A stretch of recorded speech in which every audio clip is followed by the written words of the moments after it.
परिवार एक घर में आपका स्वागत है। आज हम लाए हैं एक खास चर्चा। पोल्यूशन यानी प्रदूषण को काबू में रखने के लिए एनसीआर में कई बार कंस्ट्रक्शन एक्टिविटीज पर एक ब्लैंकेट बैन यानी रोक लगाई जाती है। ये माना जाता है कि जो कंस्ट्रक्शन की गतिविधि है, धूल मिट्टी उससे उड़ती है और पार्टिकुलेट मैटर 2.5 पीएमआई जो कहते हैं उस पर असर पड़ता है। लेकिन सभी प्रोजेक्ट्स पर रोक लगाना सिर्फ बिल्डर्स के लिए ही नुकसानदायक नहीं होता है, इसमें ग्राहक और होम बायर्स का भी नुकसान है। कंस्ट्रक्शन रुक जाने से घर भी समय पर नहीं मिलते हैं।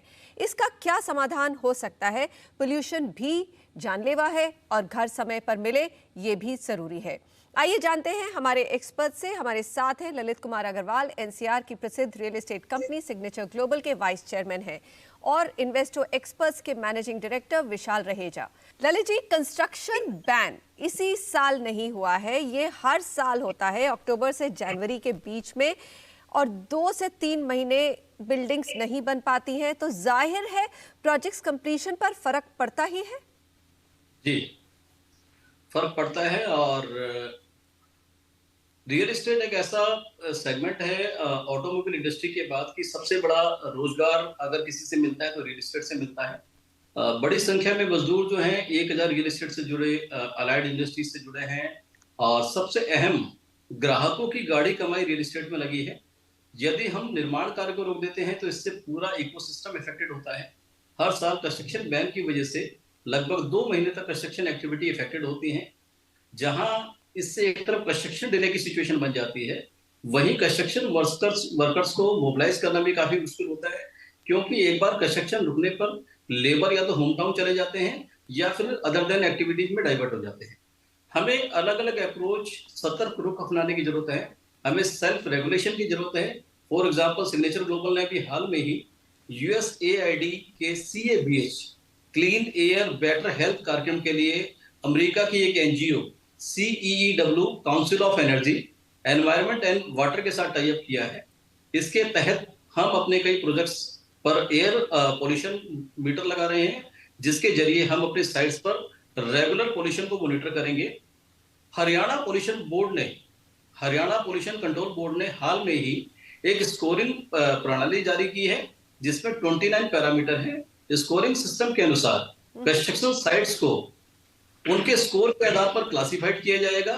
25 और 55 के बीच में जो स्कोर होगा उसको बैड माना जाएगा, जबकि 56 और 100 के बीच के स्कोर को सेटिस्फैक्टरी माना जाएगा, और 100 और 220 के बीच के स्कोर वाली साइटें गुड या बेस्ट के रूप में क्वालिफाई करें।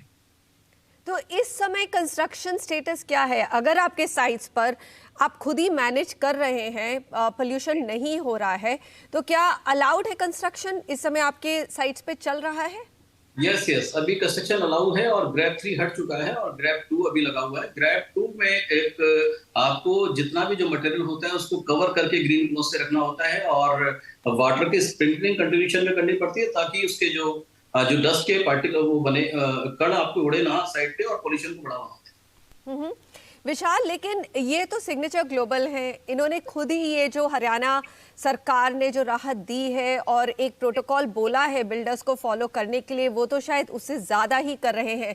लेकिन हाल ही में हरियाणा सरकार ने करीबन 200 बिल्डर्स को फाइन भी किया है प्रोटोकॉल्स नहीं फॉलो करने के लिए। तो आपको क्या लग रहा है कि कितना कंस्ट्रक्शन हो रहा है, और क्या सभी बिल्डर्स को ये बिल्कुल गांठ बांध लेनी चाहिए कि ये पोल्यूशन जो है उसको बहुत सीरियसली ले, पोल्यूशन कंट्रोल को? जैसे कि मनीषा जी, पहले तो मैं पॉल्यूशन बोर्ड के इस इनिशिएटिव को समर्थन करते हैं। Obviously they are thinking about the citizens of the country, but इसकी अदर साइड स्टोरी समझना बहुत जरूरी है। आज किसी एक सेलेक्टेड डेवलपर की वजह से, किसी एक सेलेक्टेड डेवलपर की गलती की वजह से पूरी इंडस्ट्री सफर ना करे। ये कंस्ट्रक्शन बंद होना एक पूरे इकोसिस्टम को इफेक्ट करता है, और पूरा कस्टमर की जो पोजीशन की टाइमलाइन से वो डिले होती है। पोजीशन टाइमलाइन डिले होने की वजह से उसके ऊपर एक्स्ट्रा EMI का बर्डन आता है। वो एक समय पे रेंटल भी पे कर रहा होता है और आपकी EMI भी पे कर रहा होता है।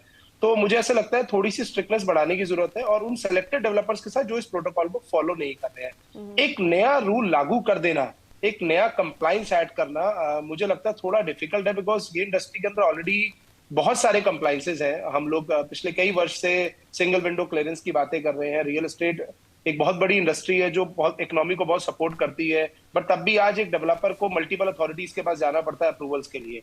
और एक और नया कंप्लायंस ऐड होना मुझे लगता है थोड़ा सा गलत रहेगा। इससे बेहतर अगर हम कुछ और चीजों पे काम करें, जैसे कि आपको पता है हर साल हरियाणा के अंदर एक किसानों की तरफ से पराली जलाई जाती है, उस पर भी सरकार काफी रोक लगा रही है। ऐसी और बहुत सारी गतिविधियां हैं जो हो रही हैं जिस पर मुझे लगता है रोक लगाई जाए तो हम इस एयर पॉल्यूशन को बेटर कर पाएंगे।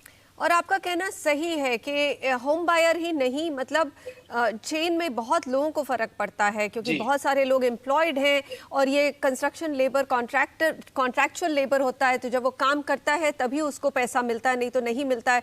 तो मतलब सिर्फ कंस्ट्रक्शन पे ही बैन क्यों, लेकिन पोल्यूशन भी बहुत ही एक बड़ा मुद्दा हो गया है एनसीआर के लिए।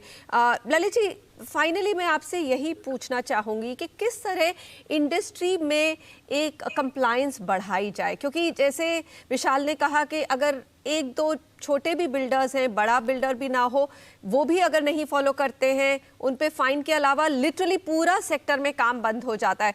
तो कोई इंडस्ट्री बॉडी है जैसे नरेटको है, क्रेडाई है, क्या वो इस कंप्लायंस को बढ़वा सकते हैं? देखिए, क्रेडाई है, नरेटको है, ये जितनी भी संस्थाएं हैं अपने अपने लेवल पे प्रयासरत हैं इन चीजों को कराने में। और सिग्नेचर ग्लोबल भी एक जिम्मेदार डेवलपर के रूप में हमारा जो उद्देश्य है पर्यावरण और इसकी नेचुरल एसेट्स को बचाना, इसके लिए हम इफेक्टिव पोल्यूशन कंट्रोल मेजर्स का पालन करते हैं और पोल्यूशन की समस्या कम करने के लिए सस्टेनेबल प्रैक्टिसेस को अपनाते हैं। हमारे लिए कंस्ट्रक्शन साइट्स पर पोल्यूशन लेवल्स को मॉनिटर करना और पर्टिकुलेट मैटर को के बढ़ते स्तर पर रोकना हमारी हाई प्रायोरिटी होता है। सिग्नेचर ग्लोबल 3R के मंत्र पर काम करता है, रिड्यूस, रिसाइकिल और रीयूज, यानी निर्माण प्रक्रिया से वेस्ट कैसे कम करें, वेस्ट को रिसाइकिल कैसे करें और पर्यावरण और नेचुरल सोर्सेस को बचाने के लिए कंस्ट्रक्शन वेस्ट को कैसे रीयूज करें। जी, हम अपने निर्माण कर्मचारियों को विशेष प्रशिक्षण देते हैं जिससे कंस्ट्रक्शन एक्टिविटीज को कम से कम पोल्यूशन हो। आज विश्व में जो ग्लोबल वार्मिंग की समस्या है उसे ध्यान में रखते हुए as a responsible real estate developer हम ग्रीन डेवलपमेंट को प्रमोट करते हैं और हर वो उपाय करते हैं जिससे एनवायरनमेंट को कम से कम क्षति पहुंचे, नुकसान पहुंचे। यस। विशाल, ये बताइए कि आपको भी, जैसे आप जब आपके पास कस्टमर आता है, क्या आप उनका रुझान उन प्रोजेक्ट्स की तरफ करते हैं, उन बिल्डर्स की तरफ जो रिस्पॉन्सिबली इस पोल्यूशन मैटर को लेते हैं? जी, बहुत बिल्कुल ठीक कह रहे हैं। पता है आज का कस्टमर बहुत एजुकेटेड है। आज का कस्टमर सब कुछ जानना चाहता है। जो डेवलपर प्रोजेक्ट डिलीवर कर रहा है क्या वो सारे सेफ्टी प्रिकॉशंस ले रहा है या नहीं ले रहा है। तो yes, it really matters and we also prefer to only work with the developers who are following all the compliances. चलिए Lalit ji, Vishal ji, thank you very much. मैं यही चाहूँगी कि 2023 में रियल एस्टेट सेक्टर को ज़्यादा ब्रेक्स ना लगे, चलता रहे। अभी गाड़ी पकड़ी है, स्पीड पकड़ी है गाड़ी ने, तो ये स्पीड ना रुके। हर परिवार एक घर में आज इतना ही। अगले हफ्ते फिर मिलते हैं एक खास मुद्दे पर चर्चा के साथ।